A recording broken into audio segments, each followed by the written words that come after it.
Hello, good day everyone. My name is Derwin Gadiane from BEd 4 of Norso Shaton Campus. So today, uh, I am going to report along with Miss Rafales about the Othello by William Shakespeare. So William Shakespeare is the most influential writer in all English literature. He was born in 1564 to a successful middle-class glove maker in Stratford-upon-Avon, England. Also, Shakespeare works were collected and printed in various editions. In 18th century, his reputation as the greatest poet ever to write in English was well established. So, before we go to the themes as well as the background and characters and discussion question, let's start first with a from quote by William Shakespeare from Othello, Act 1, Scene 3. So here it is. She loved me for the dangers I had passed, and I loved her that she did pity them. This only is the witchcraft I have used. So this tells the love of Othello to Desdemona in the Act 1, Scene 3. So, Othello and the themes. In Othello, Shakespeare explores themes such as jealousy, racism, and reality versus appearance. So, Miss Rafales will continue the background of Othello. Good morning, ma'am. Good morning, classmates. I am Robian Rafales from BEd 4 student. My topic is all about Othello by Shakespeare. Today, I am going to discuss to you about the background of Othello. Now, let us know the background of Othello. Othello is a tragic play written by William Shakespeare that focuses on manipulation. The story revolves around two characters, which is Othello and Lago. Othello is a Moorish general in the Venetian army leading his. Lago, however, is angry because Othello has promoted Cassio to be his lieutenant instead of him. Othello has secretly married Desdemona, a pretty and rich white Venetian, much younger than he is, against the wishes for her. Lago maliciously provokes his master's jealousy until the normally stoic North African murders his beloved wife in a fit of temper and kills himself. Jealousy motivates the main characters of the play. Lago is depicted as a jealous character from the beginning. In the first scene, he expresses dissatisfaction when Othello promotes Cassio instead of his strong aversion has also its origin in suspecting Othello having an affair with Emilia, his wife. His intense jealousy pushes him to take revenge on Othello, although these suspicions are only rumors. By maliciously goading his master's jealousy, Lago makes Othello suffer and experience the torments of jealousy towards Desdemona and her supposed lover. The play also describes some characters as races.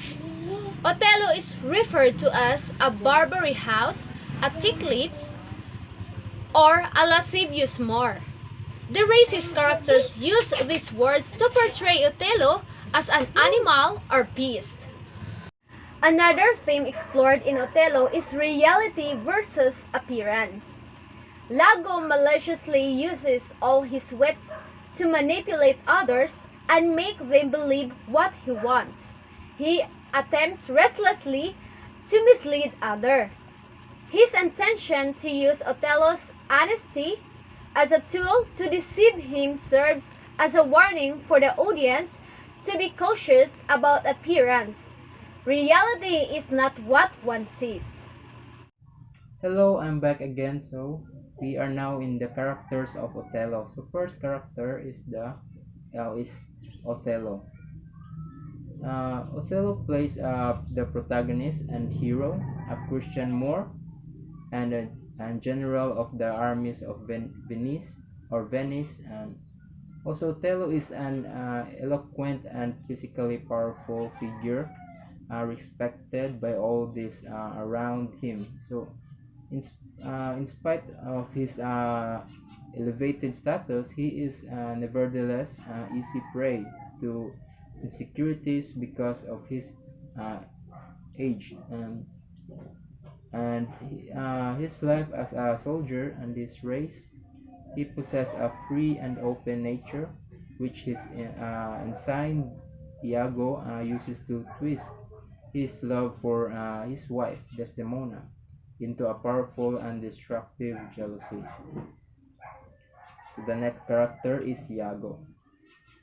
Iago, Othello's ensign, a job also known as an ancient or standard bearer, and the villain of the play.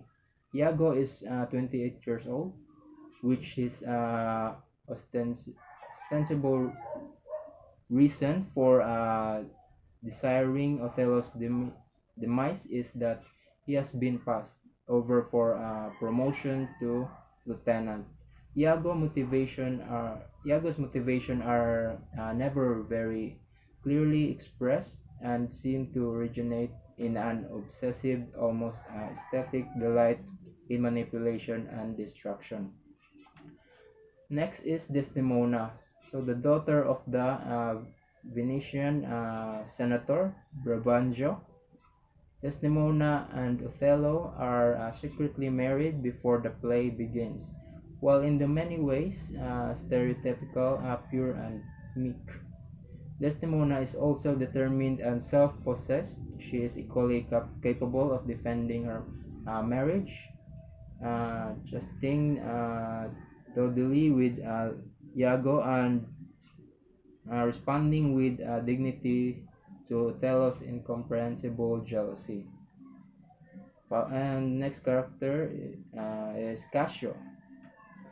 Othello's lieutenant Cassio is a young and inexperienced soldier whose high position is much resented by Iago. Truly devoted to Othello, Cassio is extremely ashamed after being implicated in a drunken brawl on Cyprus and losing his place in as lieutenant. Also, Iago uses Cassio's youth, good looks, and friendship with Desdemona to play on Othello's insecurities about Desdemona's fidelity, and followed by Emilia. So Emilia is Lago's wife and Desdemona's attendant. Cynical, worldly woman, she is deeply attached to her mistress and distrustful of her husband. Next character is Rodrigo, a jealous of this Desdemona. Young, rich, and foolish, Rodrigo is convinced that if he gives Iago all of his money, Iago will help him win Desdemona's hand. Repeatedly frustrated as Othello marries Desdemona and then takes her to Cyprus. Rodrigo's ultimate desperate enough to agree to help Iago kill Cassio after Iago points out that Cassio is another potential rival for Desdemona. Next character is Bianca, a courtesan of prostitute in Cyprus. Bianca's favorite customer is Cassio, who tease her with promises of marriage. And the next is Brabantio. So he is Desdemona's father, a somewhat blustering and self-important Venetian senator. As a friend of Othello, Brabantio feels betrayed when the marry his daughter in secret. Next is Duke of Venice, the official authority in Venice. The Duke who has a great respect for Othello as a public and military servant, and his primary role within the play is to reconcile Othello and Brabantio in Act 1, Scene 3, and then to send Othello to Cyprus. Next is Montano, the governor of Cyprus before Othello. We see him first in Act 2 as he recounts the status of the war and awaits the Venetian ships. Next is Ludovico, one of Brabantio's kinsmen. Ludovico acts as a messenger from Venice to Cyprus. He arrives in Cyprus in Act 4 with letters announcing that Othello has been replaced by Cassio as governor. Next, Graziano, Brabantio's kinsman who accompanies Ludovico to Cyprus. Amidst the chaos of the final scene, Graziano mentions that Desdemona's father has died. So that's all for the characters. Now let's start with the discussion question, which Miss Rafales start the number one. Now, let's proceed to discussion questions. First, how does Shakespeare present the world in Venice in the first act? How does he construct the interactions of his central characters, which is Lago, Othello, and Desdemona, with that Venetian world and with each other? Due to the fact that women and black people were viewed as inferior to white males, Shakespeare portrays the world of Venice as being very racist and patriarchal. This is shown by Lago and Rodrigo's descriptions of Othello, and their assumption that Desdemona would not have had a say in their marriage because she is a woman. This is also implied by Brabantio's response to Desdemona marrying Othello, who claims that Othello must have used some sort of magic. They assume that because Desdemona is a girl, she is unable to decide for herself, so it must be magic, and Brabantio also explains it to himself in this way. He dislikes the notion of his daughter getting hitched to a Moor. So here's the second question. At the beginning, Othello is completely in love with Desdemona. By the end of that scene, Othello is ready to murder her for having an affair with Cassio. How does Lago plant the idea of Desdemona's infidelity in Othello's mind, and how does he make it grow? So, Othello is led to believe by Lago that Desdemona is being unfaithful to him and having an affair with Cassio. He advises him to keep a closer eye on them when they cross paths in an effort to see the notion that she is cheating on him. Othello doesn't really believe him, though, as he has no supporting evidence. Lago then begins to tell him about Cassio's dream talking. Othello is informed by Lago that Desdemona leaned in to kiss Cassio and placed her legs on his thigh, letting Othello to believe that they had slept together. Lago instills in Othello an idea that only enrages him and makes him believe that Desdemona is betraying him, which makes Othello lose respect for her. However, Lago uses reverse psychology and flattery on Othello by talking back his assumptions and questioning his accusations. Othello falls deeper into his trap. He uses flattery to assure Othello that he is an honest man that Othello respects. Lago uses Othello's fatal flaw, jealousy, to trigger Othello's anger and hatred towards Cassius and Desdemona, but also acts like an innocent man to manipulate Othello to get what he wants. So let's move to the third question.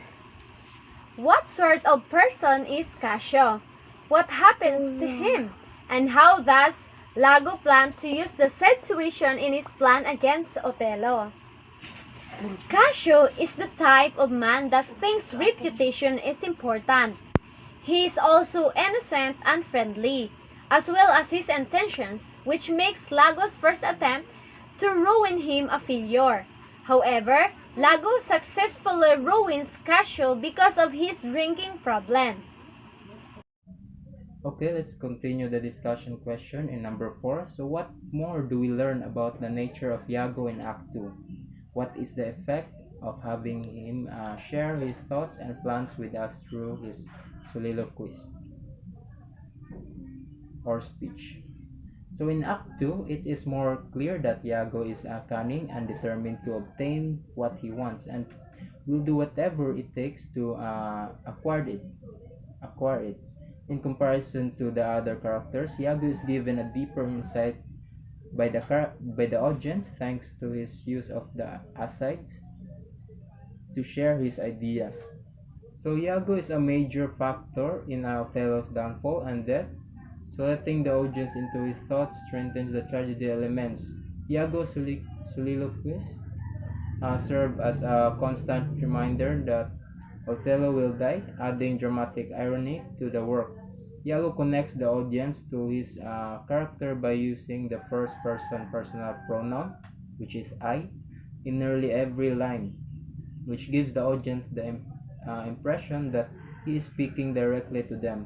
Iago's speeches are simpler to listen to and also understand because of how they are structured, and they convey the concept that Iago carefully considers and plans his words.